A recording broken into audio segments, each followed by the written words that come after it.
Hey guys, today we wanted to get you on here and talk about 139 and just do interview style. We have Dave Miller with us who asks really good questions, so he'll put some oomph into the interview.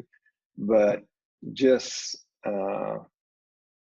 from my point of view, it's good to be hanging out with friends. So I'm super excited about this.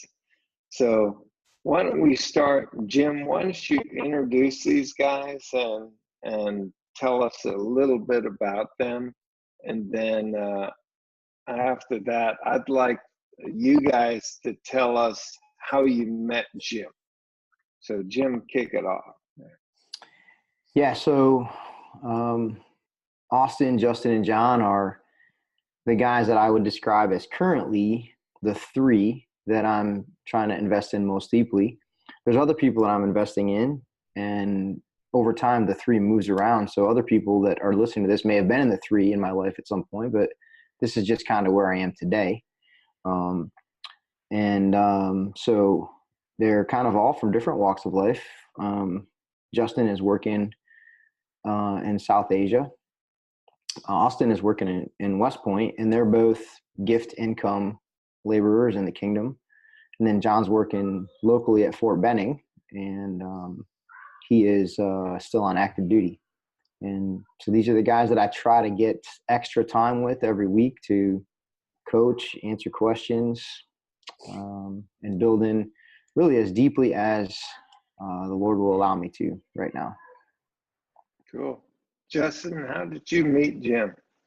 I think when I came through Benning in 2010, I think we shook hands, but it wasn't until I came back in 2012 that I came through for RASP and stayed at, he was living down there, invited me to stay in his house, kind of casted vision for me and a buddy there. And I kind of knew at that point in time that was a guy I wanted to start meeting with and have pouring into me.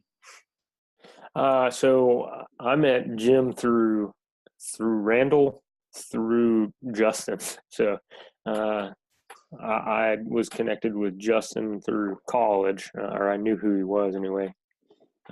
He connected me with Randall, and then when Randall took off to meet up with Justin, I then kind of moved over and started meeting with Jim. First met Jim at a retreat, either Toccoa or MLK, but I forget. But that was, I guess, three years ago or so. Yeah, what was that meeting like? I think it was Toccoa is the one I really remember, and that's when I was asking you questions about going into ministry and his schedule was like and budgeting and things like that. So I really appreciate what he said. Yeah, it was a great meeting. At first I just didn't get his heart, and just he was very direct, and I wasn't used to that, but I've learned to love that. So yeah. From you guys' point of view, as far as Jim's investment in you, how long were you with Jim, and what were some of the significant things that you all did together? I think one of our first meetings, he asked me what my plan for ministry was, and I told him, and he said, "Well, I don't think that's gonna get to generations." And I was so ticked off. I was like, "Well, just watch me." And so I think I think we might have met a couple times over the next 6 months, but I was gonna fulfill my plan. And then after 6 months, when it didn't work, I called him back up and said, "All right, tell me what your plan is, because mine's not working." So anyways, then after that, we began meeting intentionally, I think probably every week. Started off, "Hey, let's just go. We're going to go share the gospel." And I was kind of insulted because I thought I knew what I was doing, and just just learned so much through that. Was very humbled.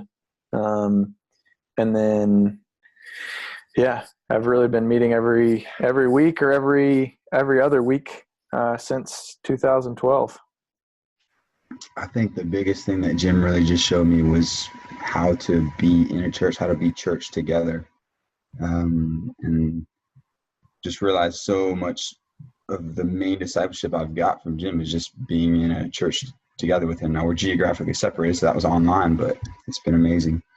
But also when he's come up here, I think doing gospel sharing together was huge for me, to see Jim and then to take what Jim showed me and give that to others. It's super huge for me. So we've been meeting in church every other week for the last 2 years, I'd say. And then we also meet in A team on the off every week. Yeah, it's been every week now. So these guys are giants compared to me. So I just enjoy just spending that time with Jim and learning everything that I can from him. I know that one of the things that I really appreciate and definitely humbles me in moments, I think, is I'll ask him a question about something or what he thinks I should do, and he probably has the right answer and a better answer, or at least the best answer biblically. But he lets me work that out. I guess the best way to say that is he kind of lets me fail through that, and then I kind of come crawling back to him and say, "Hey, what should I do now?" Versus, "Hey, this is my idea," or something like that. And I think he's just got a wide experiences, knowledge. He's always bringing back the Bible to any kind of answers that he's bringing to me. So Jim, you're working with several other guys as well, and I'm sure they meet the kind of criteria that you're going to talk about here. But what are some of the things that you saw in these guys that really caused you to invest in them? Yeah, I usually, and I'm trying to filter guys out. I used to talk about FAT, are they faithful, available, and teachable? But those criteria are still important to me. But the first criteria I look for now is I try to let the gospel be the filter. And so the first thing I'm looking for is, have they received the gospel of the kingdom in their own lives and Jesus is their Lord? And then the second thing is, will they share that with other people and call other people to that same thing? That's probably my first criteria right there. Will they receive and share the gospel? And then I think I'm looking for faithful, available, and teachable. And maybe I could explain that. Faithful to share the gospel and obey Jesus. Available to want to follow me. And so their first calling is to walk with Christ, but their second calling is, do they want to follow me?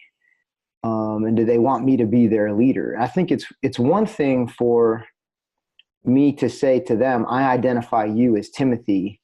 It's a completely different thing for them to look at me and say, I identify you as Paul.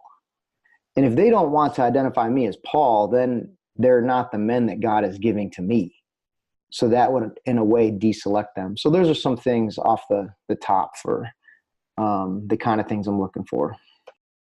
Yeah, what does that conversation look like for you, Jim? Whenever you say, hey, I want to know if you're willing for me to be your Paul. I mean, that seems, as a mentor or whenever you're trying to build that relationship, that tends to be an awkward discussion because it's an in or out discussion. So how do you approach that? How do you move forward with that? Yeah, I don't think I've ever probably had that conversation with any of these three guys, but this is what I do. I say, oh, I'm starting a church, or I'm leading a church. If you'd like some training, come to that church. And so I ask them to vote with their feet. That's the first thing that begins to indicate to me that they want to follow me. as I follow Christ. And if they say, well, I can't come to your church, but I'd like you to come to mine and kind of follow me to do the thing that I'm doing, I usually say, yeah, I might do that once or something like that, but that's usually probably not the guy. They probably view the relationship differently than what I'm inviting them to. So that's the first thing I ask them to vote with their feet. Then from there, if they're in church with me, I will ask them to spend, if I think they're an emerging leader, I'll ask them to spend more time with me outside of church to develop them further as leaders. So do you have a kind of question I get often as people ask questions about leadership development? Do you have a plan that you're working guys through, or do you have a set of tools and characteristics that you have kind of in the background and you're applying them as the time is right? Or do you have a system that you're going to work the guys through no matter what? I have a pretty simple and flexible plan to work the guys through. I think I put this in the little write-up I gave you guys on my thoughts on 139. The first plan is that they go through short-term discipleship, which in No Place Left Army, that's 6 short-term commands. It's 411 is the first one, or how to share your testimony. The next one's get baptized. The next one's share the gospel. Then how to abide in Christ. Then how to be church. And then how to put the kingdom first. So those are our 6. And if they're working through those, that's kind of what everybody's getting. When I go to meet with them one-on-one, I have an A-team list of questions that I begin to ask them. Here's my, you can get this on noplaceleftarmy.net. And it's about 10 or 15 questions. When you first meet with a guy, you probably only get through 2 or 3, but as they get rolling, you get through all of them. And that's my set of leadership development questions. And then once they have someone else that they're doing this with, then I go to what I would call kind of traditional, just man-to-man meetings, and it's just asking questions, going back and forth at that point, and it's pretty open. A quick story about that, about how to meet with leaders and develop them. When Chuck would meet with me initially, I could sit down with him and ask him any question that I was stuck on, and he could just turn to any page in the Bible and just coach me out of the Bible. And that was very, very helpful to me. It was very effective in helping me become a disciple of Jesus Christ. But that was not very reproducing. Because then I would go to meet with a guy and he would ask me a question about superlapsarianism, or, how many angels could dance on the head of a pin. And that wasn't a question I had asked Chuck. And I wasn't ready yet. I didn't have all that time in the Word that Chuck had to reproduce that. And so that's why we kind of came up with these, 10 or 15 questions to make leadership development a little more reproducing. It's an 80% solution for most guys that you're working with. So that's pretty much our plan for leadership development, at least on the front end. That'll get a guy as a solid L2, emerging L3 leader. So what do some of those things look like for the rest of you guys as you've learned that pattern from Jim? And then you're turning around and trying to invest. This would probably be my biggest question. What has been the biggest barrier or even just struggle that you've had in trying to reproduce that in the life of someone else? One of the guys that I'm meeting with on a regular basis feels like he always wants more. He wants more. But he doesn't come to me with questions. He's not even spending consistent time in the Bible. And so the hurdle there is for me is, man, I want to, this is a guy that I saw come to know Jesus. I was blessed to be able to baptize this guy, and I've watched him just transform from somebody who doesn't know who Christ is to really love Jesus. Hey, what can I do to make sure that this guy has everything he needs so he doesn't walk away from me or Jesus, really? You spend a lot more time with him. So that's probably the hardest struggle for me is not necessarily giving them everything that they want immediately, because they think they know what's best for them, versus Jesus, or the model that we're following of Jesus. I think one of the main things that I've just seen from Jim, and I know he gets this from Jesus as I see it in Jesus, is not just training people and showing them how to do it in a meeting, but actually doing it with them. Jim does that very well. Like when we do A-Team, we don't just talk about how to do A team. We actually do it together. When we meet as a church, we don't just talk about how to meet as a church. We actually do it. And sometimes that's, going over lessons that I've done a million times. And yet for me, it's been huge, because that's what I do with the guys downstream. And man, they're reproducing, because I'm modeling, but then also just, starting to pass off stuff to them after a couple models, so that they start to see, hey, I can do this. And then they take it and run with it. But I think along with that is just always just the model that we have, that Jim has, just the strategy, the multiplication strategy we have is just, hey, be in a church where you're getting trained and discipled, and then train others in a church where you disciple them and train them, and then train them to do the same thing. But so kind of, I guess in NPL, it's called the two church model. We've called it the dynamic training environment, but that's been huge, because now we're going back, we're getting sharpened by each other in a church where we're getting trained, and then we're going out and learning and training and bringing our mistakes and our successes back and learning from each other. So I really appreciate that, and that's been huge to multiply leaders downstream. I think two things. The first one is if I haven't clarified what role they want me to take in their life, sometimes it can be messy. And so even just having that conversation pretty shortly after we're doing church together of just, hey, do you want me to play this role in your life? Like I'm not kind of forcing myself in that role, but then once they say, yes, I want you to disciple me, then the conversation flows a lot easier. But if you don't clarify that, you're going to be hitting your head up against a wall. I think the second thing is like the A team. It's not very organic, because you have a card there in front of you, and sometimes people can kind of buck that, like, hey, I just want to meet and talk with you.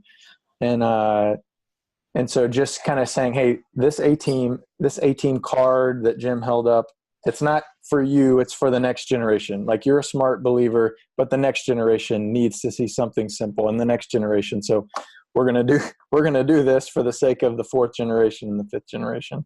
So I've not done both of those and had them fail and kind of come back to saying, like, this is worth it. That's a great point. I appreciate you bringing that up, because a lot of times what we forget is that the person that we're really after is not just the one in front of us. That's probably one of the genius things about 139. The 9 is in there. It makes the 1 think about the 9 through the 3.